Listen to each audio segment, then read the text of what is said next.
one of the most impactful things that I remember my grandfather, Grandmaster Burleson, saying to me, and it has shaped how our school runs now, is just kind of in passing, he said one day, I wonder how many national champions we chased out the door because we hit them with so much so quick.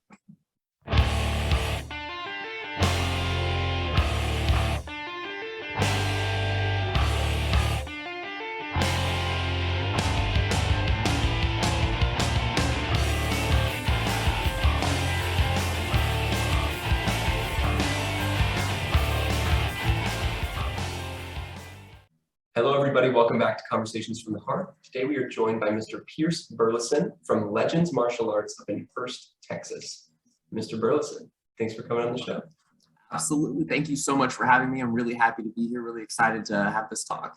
Yeah, we're really honored to have you. I've heard a lot about PJ Burleson, and I'm excited to hear about you and your school, Legends Martial Arts.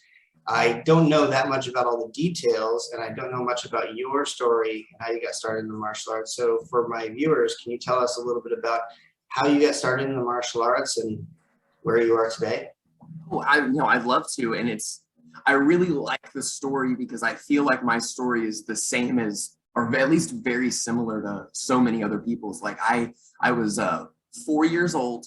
My next door neighbor and I at the time, who was also about my age, we used to trade Pokemon VHS tapes back and forth, right? Because he would have some of the episodes, I'd have the other episodes, and we would trade them so we could each see the whole show. And then one day his cousin came over with a BB gun, and long story short, he shot me with his BB gun and chased me up a tree. And I sat up in the tree just crying and peeing my pants for hours.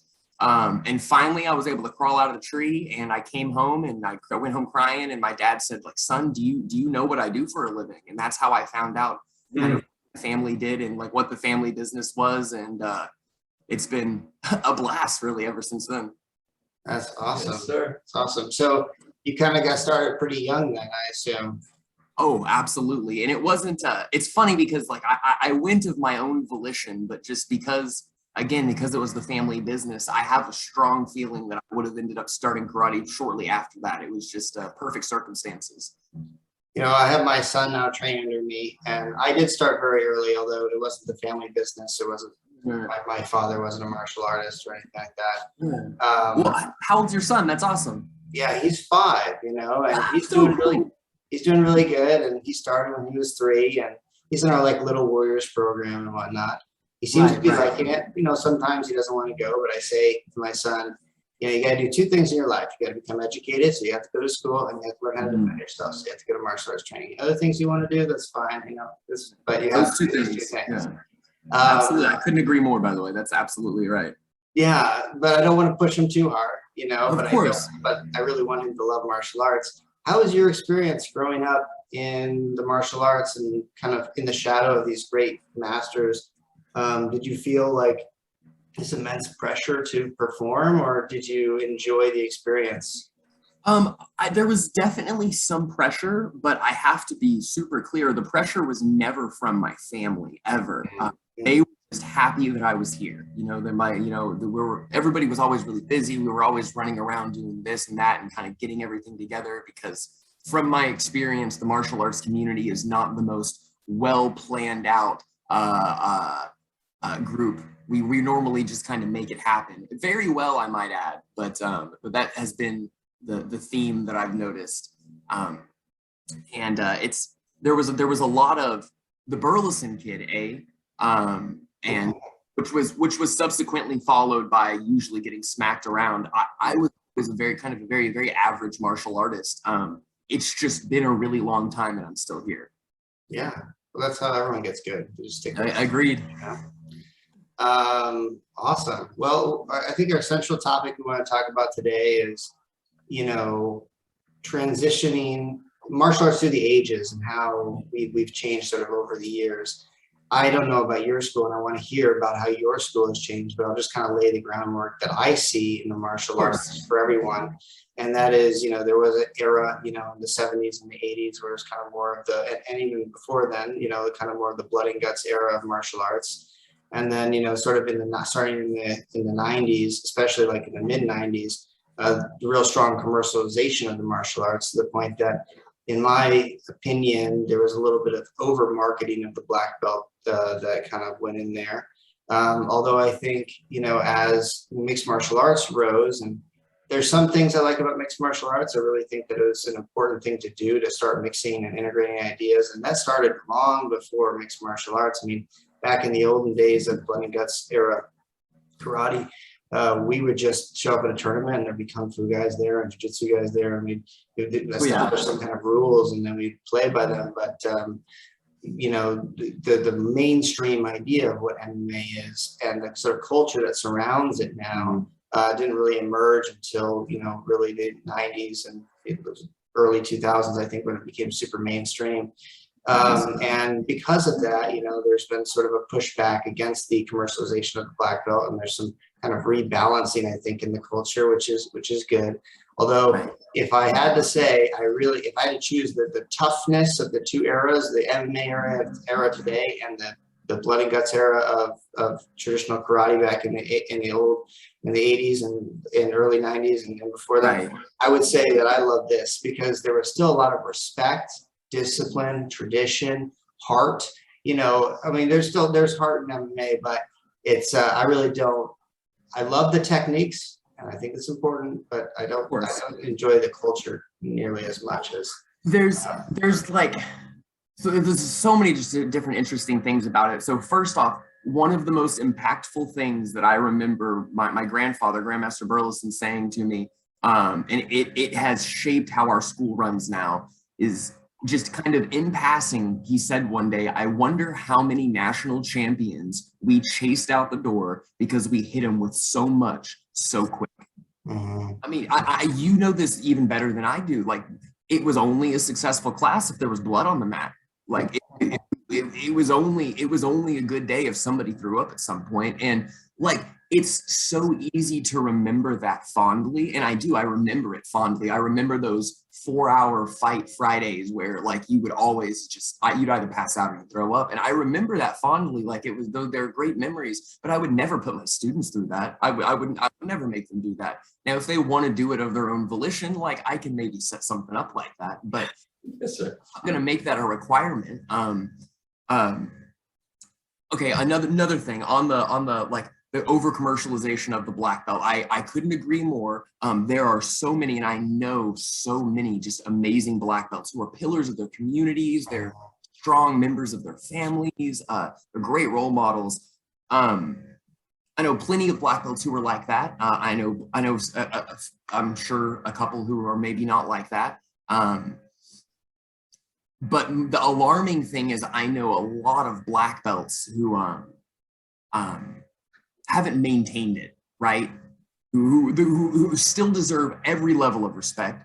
They're still absolutely wonderful, wonderful, wonderful people. But they couldn't put their hand through anything, and I don't think that they could protect themselves. And that's the one thing that alarms me whenever I see the members who are still really, really active in the community, but I also know that like they haven't maintained themselves. That can make me really, really not nervous, because it's not a huge problem. But it's kind of like there's the saying, like, I want the person I'm learning from to be able to do the thing that they're teaching me. And so I like to have that. I guess I'm really dancing around the fact that I have seen an influx of black belts who seem as if they took like a 6-week, here's a karate course type thing. Or maybe they're kind of resting on their laurels and not right. an example. But if you've like really adapted the culture, and if you really want to live the black belt lifestyle yourself, you really kind of keep that to yourself, because I just need to be worried about myself, Absolutely. But looking at it as a culture, I want to make sure that we are taken seriously, especially like in the wake of the MMA craze. But I also really do like MMA because I think it points out to the average person, yes, anybody can fight, but this is what the average UFC enjoyer acts like in general public atmosphere, and then this is what your average black belt or martial artist practitioner would act like in public, if that makes any sense. Mm. I think that in a way they can make us look good. Excuse me, go ahead. I was gonna say, can I hop in there? So I'm mostly following, but the last thing you said there about the difference in acting in public, is that, could you go deeper into that, or what you're pointing to there? Because we have the MMA culture and the traditional culture, and I'm curious about that a little bit. Okay, absolutely. So I want to absolutely clarify and say that I'm not speaking about any amateur or professional UFC fighter that like I know personally, because Right. the most people I know are very, very, very pleasant people. But I think a good ground floor, just a good example of a person to work with to use as an example would be like Conor McGregor. Okay. I'll be the first one to say I don't want to fight him. Absolutely not. That would be a bad time for me. He's an amazing fighter. I absolutely have to give him that. But a lot of behavior, and I know that at some level it's got to be like a celebrity antics type thing. Like for the camera, like you gotta keep your name relevant. You gotta sell tickets. But some like the knocking out the old guy in Dublin video, that was one of the first things I saw, but I was like, wow, you were a really respected fighter in my eyes. We don't punch the elderly though. Like that was a really good example of we can't, that horrified me. I was like, as somebody who practices as somebody who knows how to fight, I know it's my responsibility to absolutely not act like that. So I was a little horrified. It really made me want to double down on the behavior. I mean, we do lots of life skills and stuff, but before I get too high on my soapbox and I get too preachy, the blood and guts era, the way that they marketed martial arts back then is they'd go to a bar and they'd beat everybody up and then leave some business cards on the ground. So like before I start talking about like, oh no, we only use it for self-defense. Again, I couldn't agree more on I like it better how we do things now. But in that era, I mean, I can't speak for every school. Maybe your school is a bit different, but we grew up in the Karate Kid era, with that being sort of our inspiration. And I think that mentality, that respect, discipline, integrity was much more part of it. Even if training, there wasn't that many rules. There wasn't a lot of sparring gear, and contact was heavy. At the end of the day, we had a lot of respect for each other, and we were trying to become better people through the study of the martial arts. Whereas in the MMA era, people have a choice. They can go to a traditional martial arts school and learn that respect and discipline, or they can go to an MMA school and they don't have to wear the funny pajamas. They don't have to say yes, sir. And they can just kind of roll in 10 minutes late, grab somebody, mangle them up, then walk out without really being a part of that, respect and discipline. And that is a step in the wrong direction, in my opinion. Now, the techniques are great, and it sounds like Jessica was doing some research into your school, and I know you kind of teach there, and a lot of the things that you teach, the kind of integrating the grappling with the striking and all that kind of stuff is very similar to what we do here. And I think that's become sort of an essential thing in every school around the country. But I think, and we're getting really sidetracked here from our central topic here, but I just feel like happens all the time. Yeah, I just feel like that's really important. Like that respect and discipline is the reason ultimately that we do the martial arts, because those leadership life skills we're going to take away, we're going to use every single day. We may need to defend ourselves a few times in our life if we get unlucky, but we'll use those skills every single day. And when we're old and battered and bruised, I started out in traditional martial arts when I was 15. I got into mixed martial arts, and I've done mixed martial arts for about half my life. I've done traditional martial arts my whole life. And so I've kind of had one foot in both sides, and I have seen some good people in MMA, but I will say that the prevailing culture is one of heavy machismo that is a little bit caustic and difficult to be around sometimes. And, even my friends who grew up in MMA and are still doing MMA, now they have schools and they tell me, I'm thinking about getting into like judo or something, because the culture here is getting it's difficult for me to stay on top, because I got every single hotshot young guy coming in trying to take me down.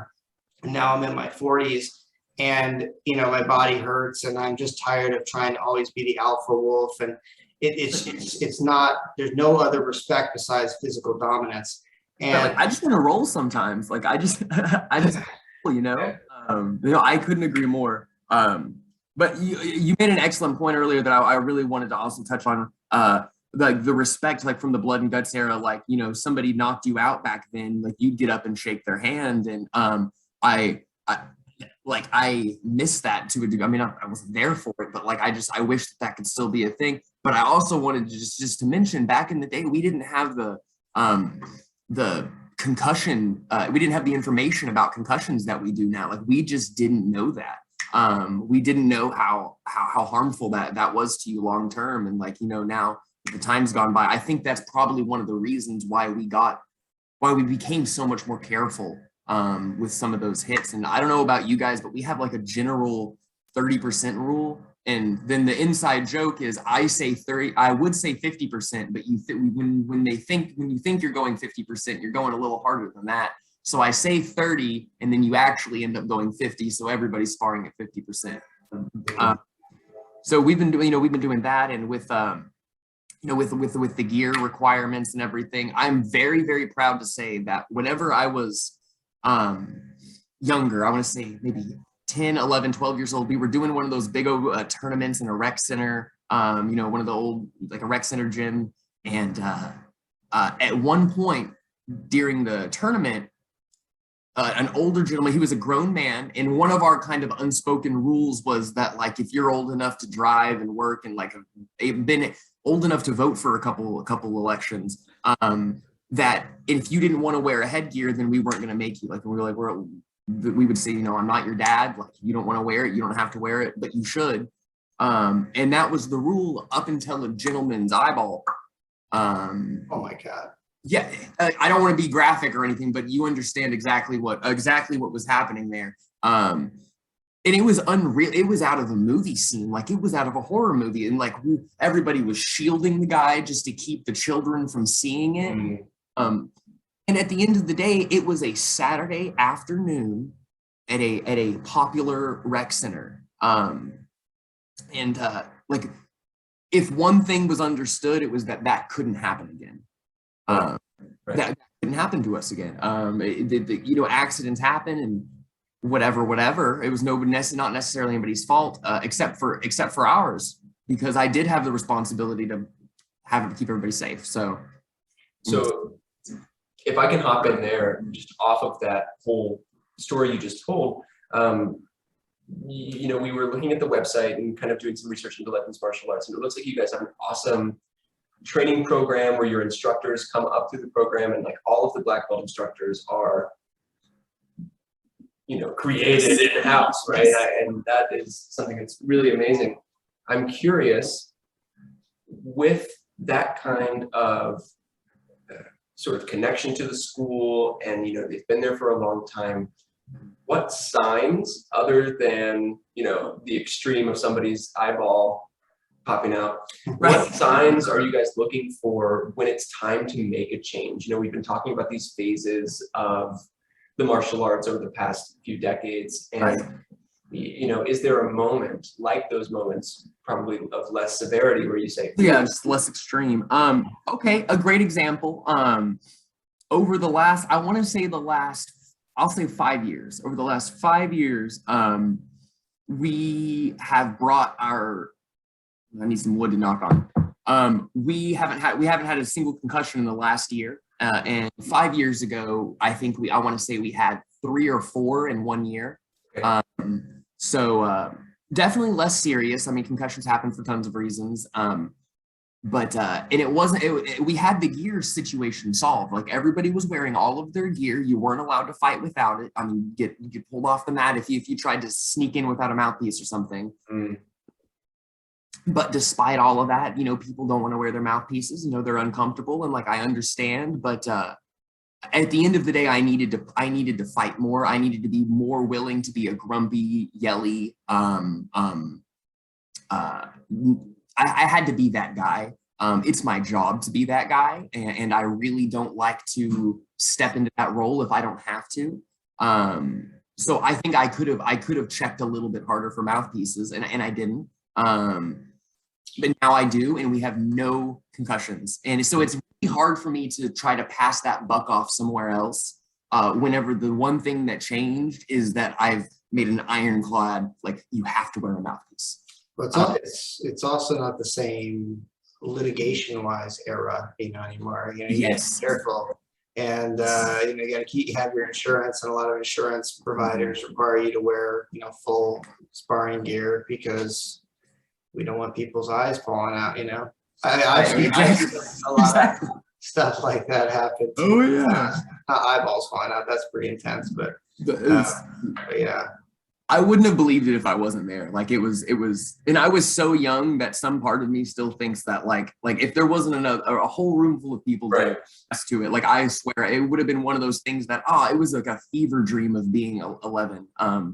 But yeah, no, it's crazy. But we've had no concussions, and that makes me so incredibly happy, because especially whenever it's one of your instructors, one of those kids that started off whenever they were 4, 5, 6 years old, and they stuck with it. Their parents kept them in for a decade, and then they got the age where it was their decision to stay, and then they kept staying, and then it was time to get a job, and then they come and they talk to you and said, hey, I want to do what you do. Like, how can I? It just, like, I have the goosebumps just thinking about it, because I'm so fortunate to have that conversation at least once a week.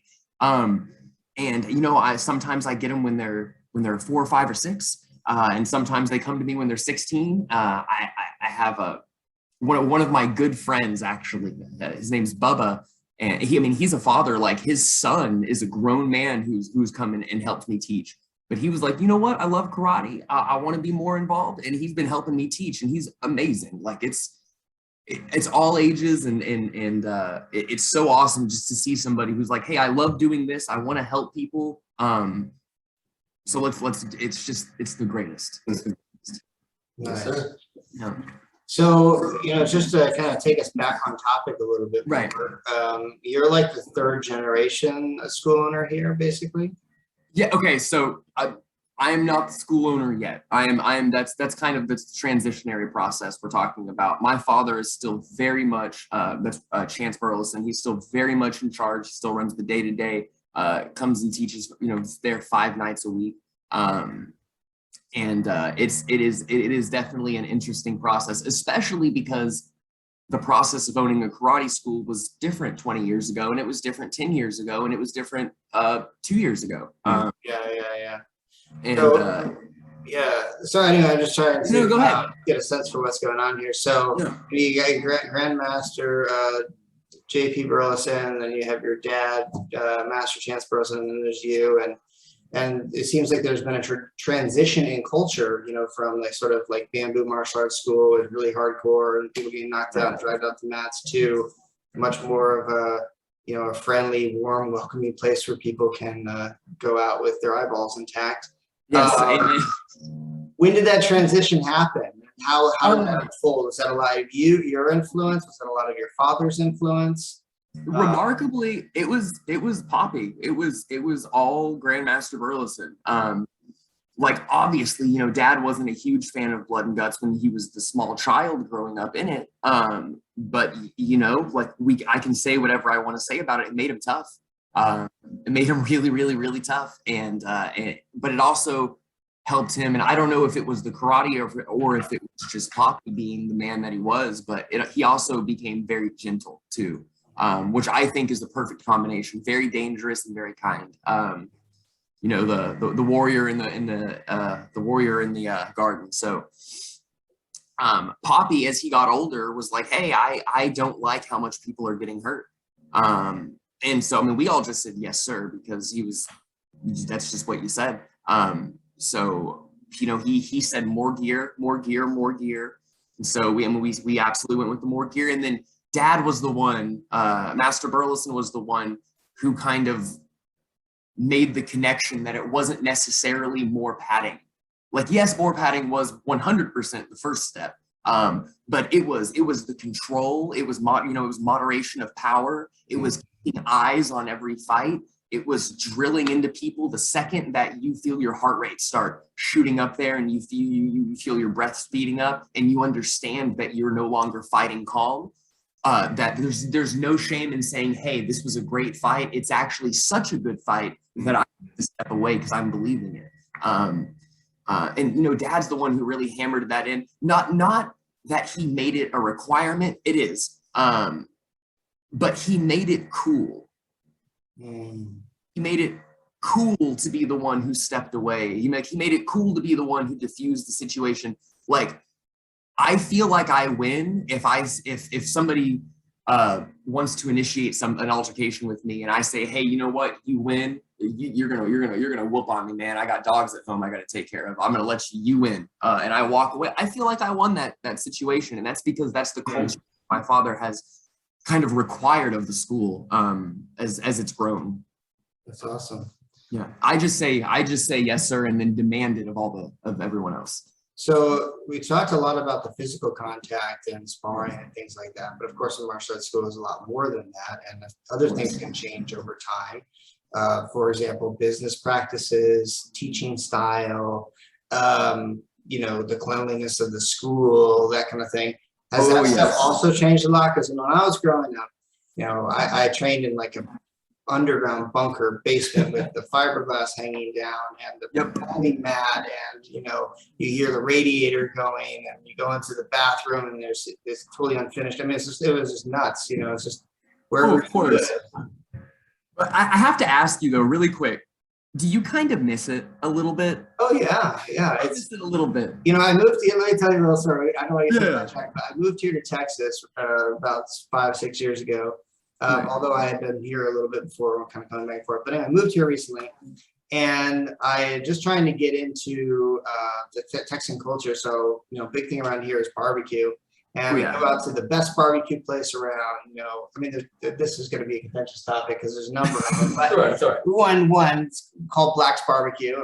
Right. We go out there, and it's like the area of town that this barbecue joint is like everything's boarded up. It looks like a Western, you know, it's like all these like signs that are strapped onto broken buildings that say, go this way for Black's Barbecue. You get in there and it's just a wreck. There's not a single picture frame that's like half straight, and they're like, some are like really close and some are far away, and there's like dead animals with cowboy hats hanging on their horns, and you know, like every wall is painted a different color and it hasn't been repainted in like 100 years. And the whole thing, there's like a river of like water running right through the middle of the dining room. You know, it's like, so clearly haunted. Yeah. Oh yeah. And then you pay for your barbecue and it costs $100 a plate. And you're like, what the heck? How are these things? How do these go together? And it reminded me a lot of like it's like, people just like this feel, like people just like the kind of rickety, like, you know, down home, you know, old school kind of feel. And it reminds me a lot of the old school, like, you know, martial arts schools where everything was kind of falling in and stuff like that. And we didn't really care where we were training. It was the nature of the training, not where we trained. And so, yeah, I do miss it a little bit, but I definitely do. So we and I got this concept from some people that we work out with that are amazing. I'm going to talk about it here in a second. The concept is like you want a Disney dojo. So you think about Disney, right? And whenever you think about like the company, like let's think like Disney World or Disneyland. I've been to one. I have no idea which one. It's very clean. It's the first thing you notice, right? The first thing you notice is that there's not anything anywhere out of place. Everything's where it's supposed to be. The second thing that you notice is that everybody's happy. Like you're looking at all of the employees, everybody who is supposed to be there that day is very, very happy to be there, or at least they are very convincingly appearing to be very happy to be there. And the third thing, which is a little less dramatic than the first two, is that it smells nice. And that's what we want to do. Maybe not just outside when you're walking through the swampish area, but that's what you want the dojo to be. You want it to be like Disney clean, Disney friendly. And that unfortunately goes directly against the thing that I like. And I have to remember that what I like the aesthetic, and I'm the first one to admit it. I like the old, worn out, like a Chicago boxing gym type style, just sweaty and just a place where people get hit. Like you walk in and you think, wow, somebody's been knocked out here recently. Like that's the aesthetic that I like. I don't want anybody to get knocked out. I don't want any concussions. And I have to remember, I don't need to market the gym towards people like me, because I'm not necessarily trying to sign up people like me. I'm trying to market to the parents of children that I know are going to be better people for having trained in martial arts. It's not so much that I like, yes, I want to get them in the door. I want to sign them up. I want them to be students. Absolutely. But I firmly believe that there is no situation, there is no issue, there's no problem that any human being on this planet is ever going to go through that martial arts training done the right way will not help with. Not solve, will help with. And so like believing that, I firmly believe everybody should train. So if I have that as my base foundation, then I have to understand that I need to convince them that this is a good place to be, get them in the door, and then have them be here. And then once they're here, if I'm right and it is the right place for them to be, then they'll be here. Then they'll stay and then they'll be here. And if I'm wrong, then, you know, Yeah. nobody got hurt. But I have to make it a comfortable place for, and this is going to sound maybe a little negative, and I mean it in the most polite way possible. I need your average soccer mom to walk into the dojo and think, it smells nice in here. Oh, it looks really, really clean. Those kids are having a good time. That's what I need. That's what I need to aim for. Yes, sir. Well, let's be honest, the moms are really the ones who are making all the purchasing. Thank you. I was dancing around it. You know, you got to cater to that. You know, it's funny. I have a mentor of mine who has a very successful school, and he was doing a seminar, and I was sitting in and listening to what he was saying. And he was talking about how he went and redesigned his website, and he had laid out this really cool, edgy, like black and red website that like black and white pictures, and it felt like very like traditional and old school. And then he showed it to all the moms, and they were like, "Oh, this is the worst website ever," you know. And Right. he said, "Okay, well, what do you want?" And they came back with this like purple and like this lavender, and I don't know, it's like super girly website. And he was like, but that's what we went with, and now we get like 1 million hits because that's what's marketable, because those are the people who are actually making purchases and deciding whether they're going to sign their kids up. So, you know, I don't know if it's got to be a balance, because, you know, when they come in, then, you know, you want to teach them good quality martial arts, but Of course. you also need to remember my master once told me, he's like, you know, what kind of martial arts instructor do you want to be? Do you want to be the martial arts instructor who has 3 students and they're all really good? Or do you want to have 300 students and 3 of them are really good? Because you can do that, you know. And if you're really narrow-minded, you're going to have 3 really good students, and you're going to start hating the world for people who are more successful than you. Or you can, 100%. you know, cast a broader net, and then when people are ready, you can help them achieve their maximum potential. And that's what we try to do here. You know, it's Absolutely. like as they start going up through the ranks, the intensity gets more intense, and as they prove to me that they can handle the heavier contact and more serious training, the more serious training and the heavier contact comes. But you don't want to do that the first day one to some person who's like out of shape and overweight and insecure. That's just going to break them, and they're going to leave and have a bad experience. Oh, I couldn't agree more. We do this. So okay, it's very exciting. I've been very curriculum focused recently, because we're transitioning from our traditional linear curriculum that we've used my entire life. It's what we've always done. We're transitioning over to that more Rotating? the rotating curriculum, our circular curriculum. It's been a delightful challenge figuring out how this is going to work. But I love the idea, because just like you said, I'm not going to have anybody come in for their first or second or third. They're not going to be in their first month of training and come in and have to learn how to throw somebody or, be expected to be able to walk through an entire traditional kata or anything like that. Kind of just having those different like levels, those different plateaus, and then kind of expecting the same thing just done slightly better each time that we go in for like a belt testing cycle or like tip test or something along those lines. And it's been, I'm just excited to see where we move forward from here, but I'll never forget, we were doing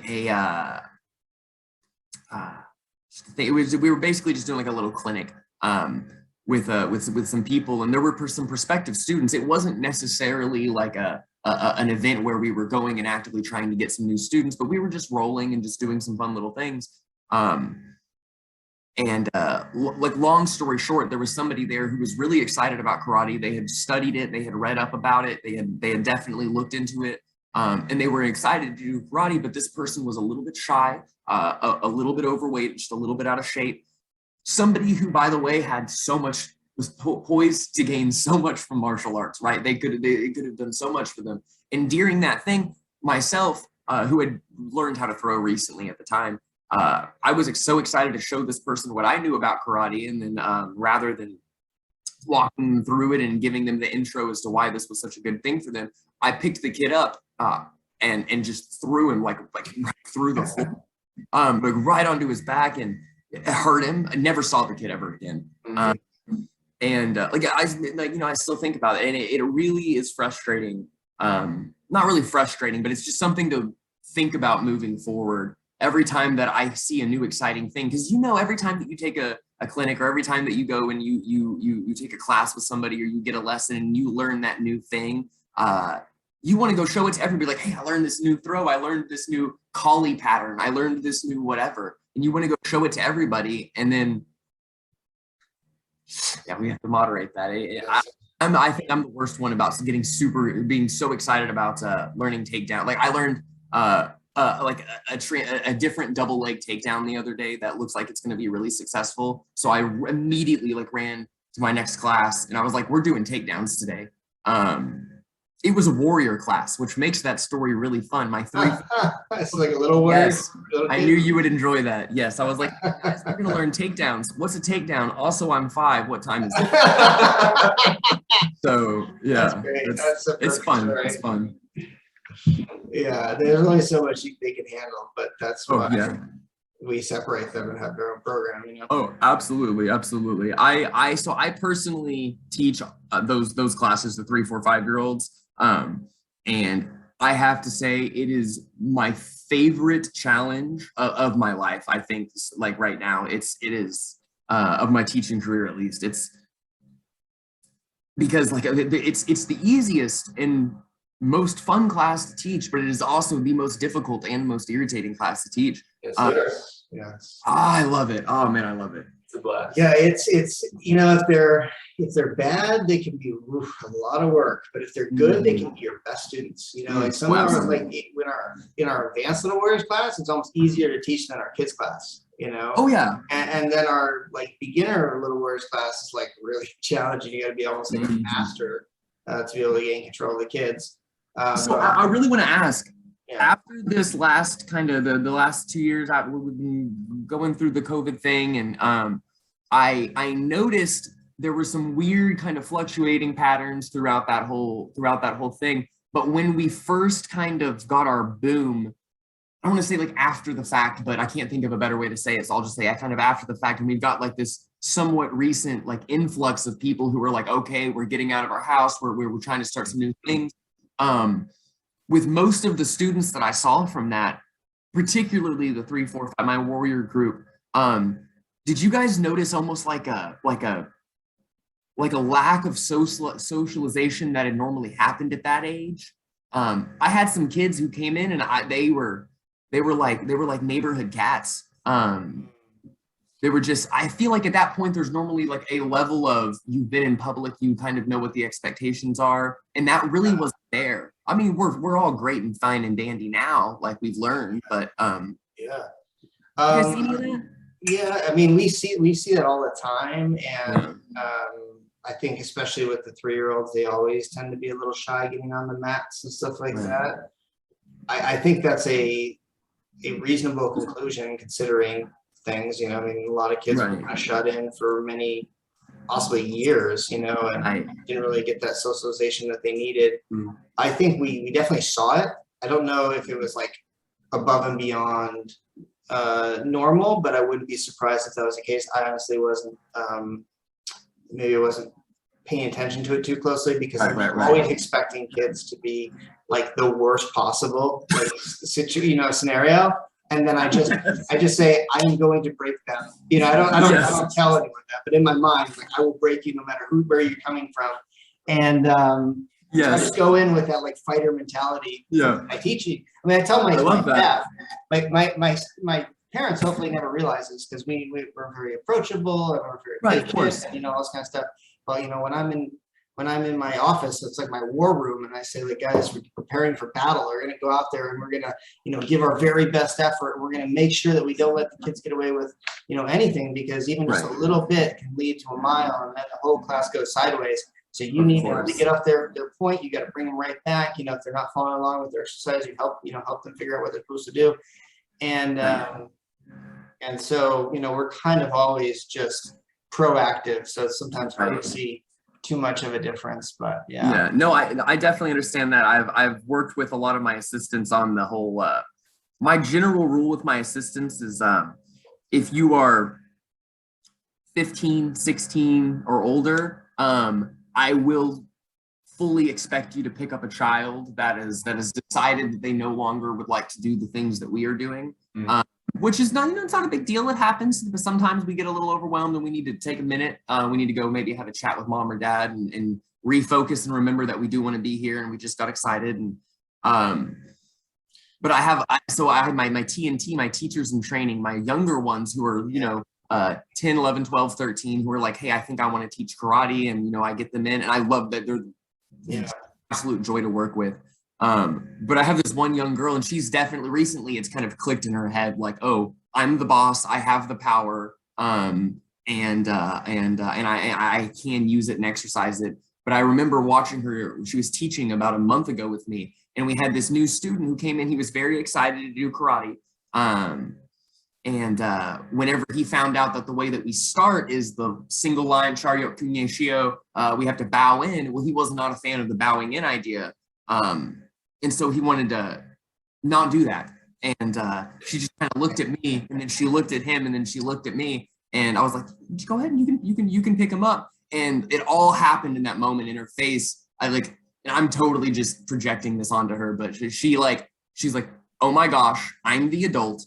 I'm not the kid. I am a kid, but I'm not the kid right now. Right now, I'm the one in charge. And threw him over her shoulder like a little fireman and walked him right over to her. She's 11. She's this big. It's the craziest thing. Awesome. Yeah, I do love it. Whenever you see that leadership become manifest on the floor, it's just such a powerful experience. Well, because it has to be organic, right? Like, you can't force that into somebody. You can't beat them into being a leader or yell at them into being a good leader. Like, they have to cultivate it inside of themselves. Yeah, I really feel like maturity is really up to you. A lot of people talk about age, but I feel like age is not that important. Maybe I feel that way because I was a little kid and I was very serious, very mature, and I never talked, and I always wanted to be like this. I wanted to be like Bruce Lee. I didn't like cartoon character martial arts. I wanted like serious martial arts, even from a very young age. And so that's what I teach at my school. I'm like, I just assumed that all my students are like, all my little kids are like I was. No, maybe they're not all like that, but I kind of force them all to be. Of course. And I tell them, like, look, if you want to be treated like an adult, act like an adult. It doesn't matter if you're, 12 or you're 45. You can have someone who's like 45 that acts like a kid. They lose at sparring and they throw their gloves down and they get frustrated and they're acting like a child. And then you can have a little kid who's 15, 12 years old or something, and they act so maturely. They shake their hand after they lose their sparring bout, say good job, thank you so much. It's like, it doesn't matter. It's really up to when you make the decision to look at yourself and control your actions. That's when you become an adult. I couldn't agree more. We do these life skill packets, right? Every 10, but we don't, it's not a hard packet anymore. We do these life skills every 10 weeks, every belt testing cycle. Right now we're talking about competition. We're in between tournaments right now. And so I love it, basically exactly what you just said. That's kind of like our focus these last couple weeks is, you know, if we're about to fight, like we're competing, like we're not enemies. Like we're both people who love doing karate, who are here on a weekend of our own volition to do the same thing because we love it, which is, you know, have a fight.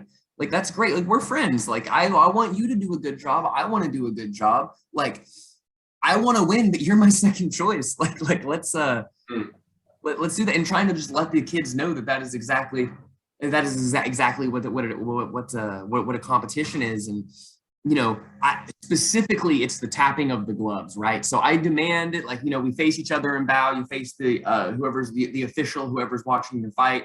You face them and bow, tap gloves, say good luck, yada yada yada. And then after we're done, you know, we face each other, bow, you tap gloves, say good job. And I don't want to be the guy who like legislates good behavior, but that actually is exactly kind of what I want to do. I want it to be organic, but I've kind of learned at this point that it will be organic and they will really do it for real because they feel that way, but they have to be directed in that way first. Yeah. And when I was, oh, sorry. Go ahead. I was gonna say, when I was a kid, all the adults around me said, "Oh, you're such a well-mannered young man," you know, and they would say, and my teachers would say that, and you know whatnot, my parents' friends, and then of course, what they didn't realize was every time I, you know, someone gave me a gift, I would take it, and my mom would say thank you. And then I would say, "Oh, okay, thank you so much." And it was because she taught me how to act that eventually it became my character. And if she hadn't done that, if she hadn't shown me leadership by example, I would have never become that kind of a person. So I feel like, yeah, one way you could look at it, you're kind of forcing them to be a certain way. But I honestly think you can also look at it like you are leading by example and telling them, no, this is the kind of leader that we are here at the school. And this is how we expect you to act. And maybe it's a little fake at first, but what you fake, you eventually make. You know, over time. Absolutely. I really enjoy working with that TNT group because again, whenever I was growing up, I think I was either 11 or 12. I want to say I was 12 years old. I was sitting in the back room of a boys and girls club that we taught at in Crowley on Tuesdays. I think I have that right. It might have been Mondays, but anyways. We were at the school and I was in the back room. The Game Boy DS had just come out. Like it had just come out, the back screen and with a backlit screen and the touch screen and everything. So I was back there playing whatever Pokemon had just come out. And my dad walked in and said, "Come out here. I need your help. I need your help on the mat."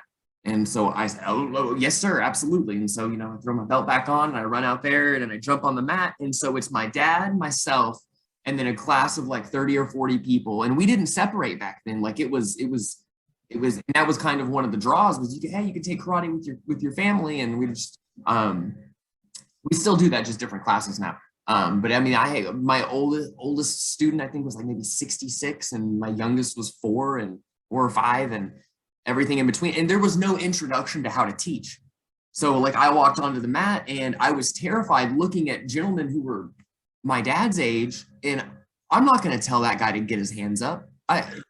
You know, even if his hands aren't up, he could beat me up. I'm a child. I really lacked a lot of confidence when it came to going into class and like trying to do all that. And so I learned how to teach by saying by like, "Hey, don't do that. Hey, don't do that. Hey, you can't do that." I learned, and I'm very, very, very proud to say that I've worked on it. Like I'm good at teaching karate. Like I'm very good at what I do now. But it's been a process for sure. And I know that the process, not that I needed it to be easier, it could have been, and I can make it easier for other people. So we've written out a curriculum. We do classes Tuesdays, Thursdays, and on Saturdays, and we really train on how to teach it's ridiculous, but that compliment sandwich, man, that praise, correct praise, it is my favorite thing. Just because once you understand what that is, you can distill it down and you can use it. It can be anything. And and it's such an, like, it's probably the only way I communicate whenever I'm at work now. Like, no matter what it is that we're talking about, oh, nice thing, constructive criticism, nice thing. Yes, sir. It's the greatest. And I stuff, all of this great information that I've been fortunate enough to get and adapt.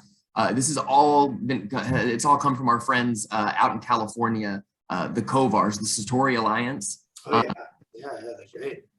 Amazing people. I cannot talk them up enough. Hanshi Kovar has been an absolute light for us, and like, you know, has been a huge guide. The whole Satori team. They've really helped us not only to understand some of these concepts, but in an accountability sense, like as like a friend to friend accountability. Like, hey, just calling to make sure that you're still doing your 8-point progress checks and checking in with your students to make sure that they're happy. Like, hey, how are those mat chats working out for you? Did you try turning everybody around to face away from the mirror? Like, really, like, just like the nitty gritty stuff like that. It's been, I can't talk them up enough. Are you doing their, because they've approached me many times to do like coaching and stuff, like business. Yes. Are you doing that with them right now? Yes. Okay. Absolutely. So Dad is Master Burleson's doing the coaching stuff through them with Hanshi Kovar. And one of the greatest things that it's done is it's put us in connection with some really solid schools around us. Like out in Abilene, there's Teen Chip with Master Chip Townsend. I've gotten to meet him now several times. He's one of my real life heroes. Not because he can put his foot through more bricks than or more baseball bats than anybody else in the world. That's been cool to see that too. But he is got to be one of the most giving, patient, kind men that I have ever met in my life. And his whole family is the exact same way. Like, they are all just so giving with their time, their energy, their resources. They're just so happy to help anybody that wants to help. But my favorite thing is the people I've had to meet, I guess, is what I've got to say from that. Yeah. Yeah, no, David Kovar is awesome. I've done a lot of seminars with him, and I love how he combines both good quality martial arts, good quality martial arts instruction with good business sense, because I feel like it's like the Trinity you have to kind of bring together. And I love how he always says it, which is like, I'm a martial artist first, a teacher second, and a businessman third, because those priorities can get mixed up sometimes. But absolutely, he manages to do it really well. If I can, well, I think at the end of the, I'm so sorry. Go ahead, please. No, go for it. Say that. I'm gonna kind of. I was just gonna say, at the end of the day, I really think we're all businessmen out of necessity. Mm-hmm. I mean, this is what we want to do, right? Like, I mean, we want to work out. We want to teach other people to work out. We want to know how to fight. We want to teach other people how to fight. Like, if we didn't, like, if we were all retired and living very comfortably, I feel like this is what we would be doing anyways. And so I feel like the business part is something that I shirked from forever. Like, I didn't want to look at it. I didn't want to, I ran from the numbers and the calling of people and the organizational. I just wanted to teach karate, man.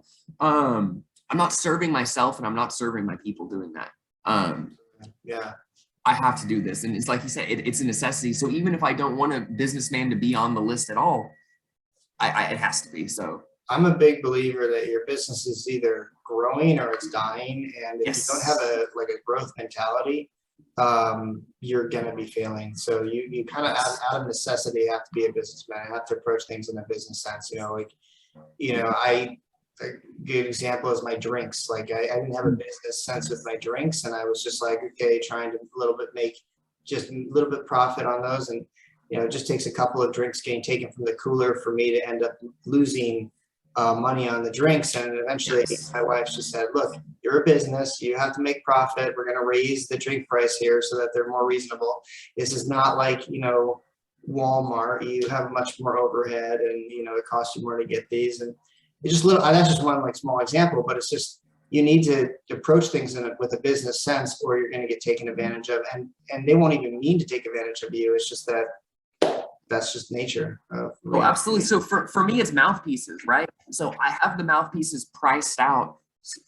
Basically, like there is zero profit on the mouthpieces. I just make sure not to lose any money on the mouthpieces because they get lost so often. And I threw them or throw them on the ground or yada yada yada. So I know that people are gonna have to replace them constantly. So like they're really cheap, whatever. Despite that, despite knowing that they are priced on purpose so that people aren't spending an arm and a leg every time they have to get a mouthpiece, when somebody says, hey, I don't have my mouthpiece, I am so bad about just walking over to mouthpieces and grabbing one and saying, okay, here's a mouthpiece. And then never, they're happy to pay me the $3 for the mouthpiece. But that's on me. I didn't write it down. I didn't stop what I was doing to get the mouthpiece. I didn't pass that job over to somebody else who had more time to get them a mouthpiece. That you just made me think of, like, that's my current struggle right now, is every time that somebody says I need a mouthpiece, what I have to do is I have to take my hands off the everything. I have to take my hands off the project immediately and say, go talk to somebody else about it. Because Yes, sir. So I was going to say, you know, we've covered a lot of different sections and topics, but kind of the through line here is that conversation about the phases, right? Whether it's the phases between the sort of blood and guts era to now, whether it's the phases from starting your martial arts journey, you know, as an individual martial artist up through those different phases of practice, or, you know, you're a little warrior, right? And teaching in phases or instructing in phases, you know, how does it look when you're instructing the little kids versus the teenagers versus the young adults versus the, you know, 40 plus age group. I'm curious, you talked a little bit about, you know, how things have changed, you know, in the past 10 years, in the past 5 years, in the past 2 years, and coming out of COVID and all of this, you know, I feel like so many businesses, so many schools, and so many people are at a point in their lives now where there's this big transition happening. You know, COVID is still going on, but everybody's kind of like, oh, okay, you know, Austin just lifted major mandates a couple weeks ago.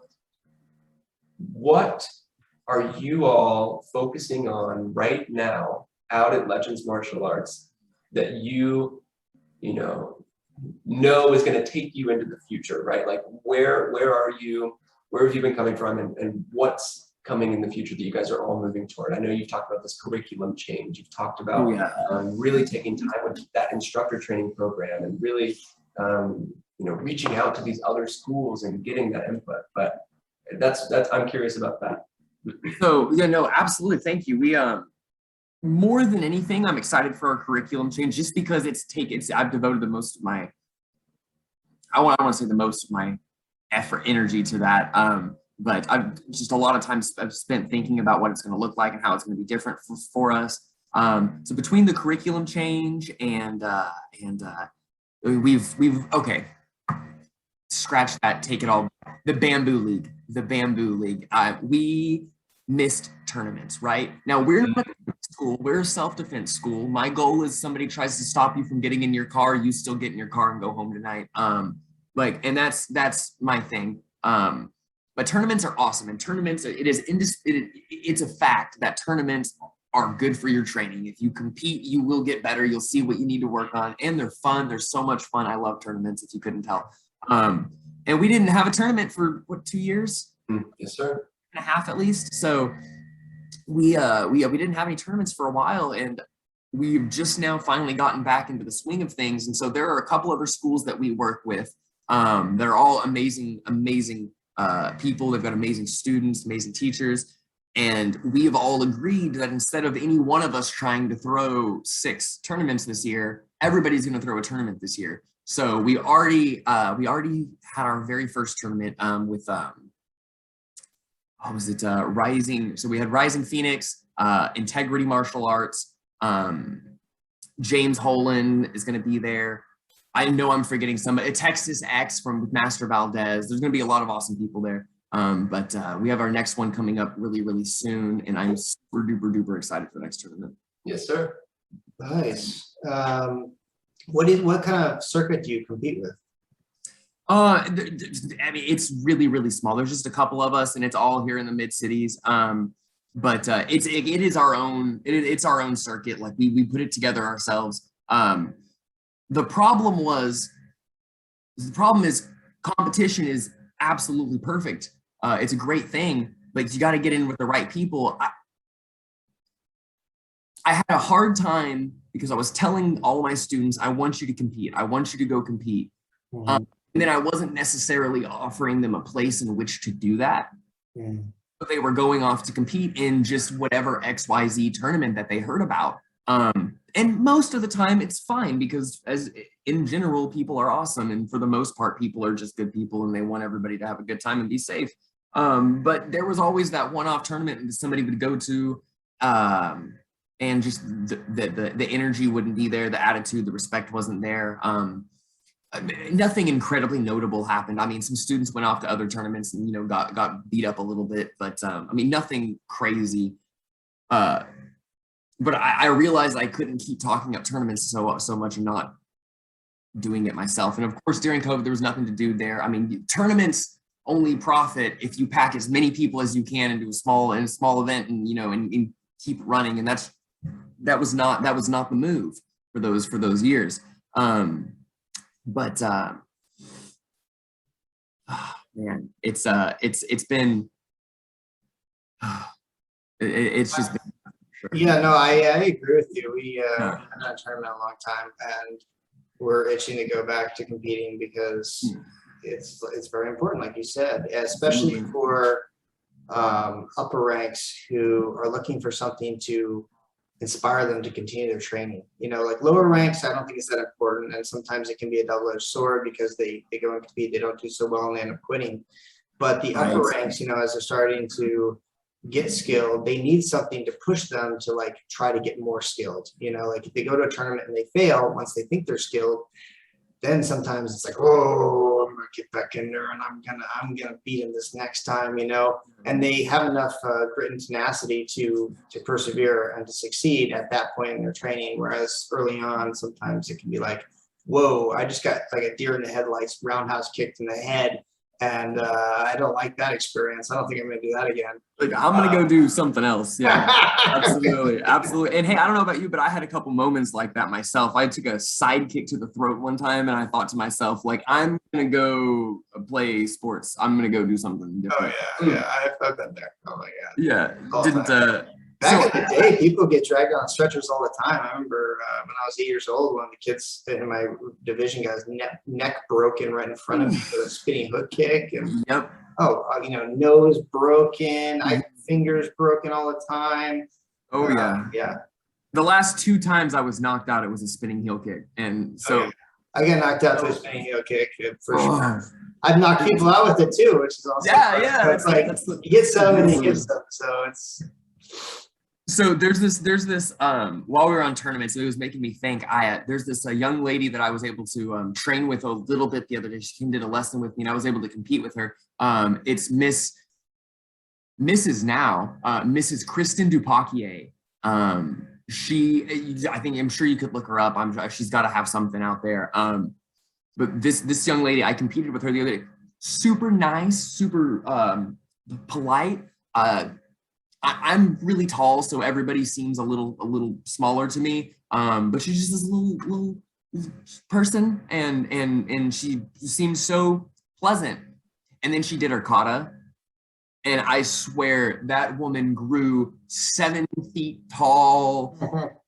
She turned into like an entity. She turned into just energy. Like it was the craziest thing I've ever seen. But whenever you're talking about that high level, like I see it with my EQs who are like in the process of training like for black belt right now. Like I see them taking a whole lot out of their training. But I think like for myself especially, like I think I get caught up, and I don't know about you guys, but I get caught up so often in like I'm teaching. I'm a teacher.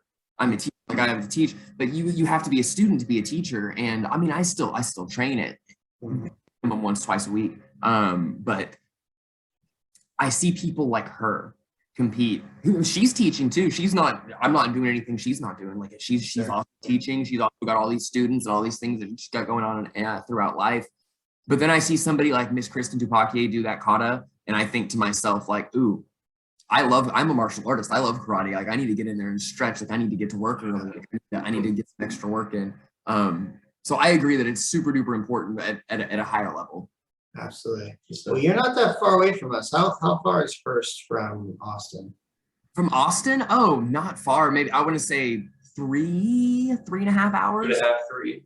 Okay. We're right between Dallas and Fort Worth. Well, if you ever have a tournament, invite us. We'd love to come. Absolutely. You know what? I'm going to send you guys some information because I have tournaments slotted out for the rest of this year. I'd love that. That'd be awesome. Yeah, awesome. It sounds like you have a Rising Phoenix already, so we'll be Rising Phoenix against Rising Phoenix. Good time. That'd be perfect. I would love that. I would love that. We'll have a good time. I'm working on specialty kata with some of my students. I've always pushed formal kata, like traditional katas, and I've told them, like, you can do something along those lines if you want to. I just never personally did it. So that's another thing that we're really excited about right now is I have a couple people who are way more creative than I am, going through and developing some creative katas for our people to do. It's gonna be really fun. Absolutely. I'm really excited for that. Yeah. All these kids are like, come on, let's do it. Let's do the thing. And I don't know. I just, when you run Tosan 10 million times, just want to do Tosan. Well, Mr. Burleson, it's been an absolute pleasure having you on. And thank you guys so much. So we don't want to outstay our welcome here, but it has been a pleasure. I've learned a lot from listening to you, and you're in such an interesting situation there.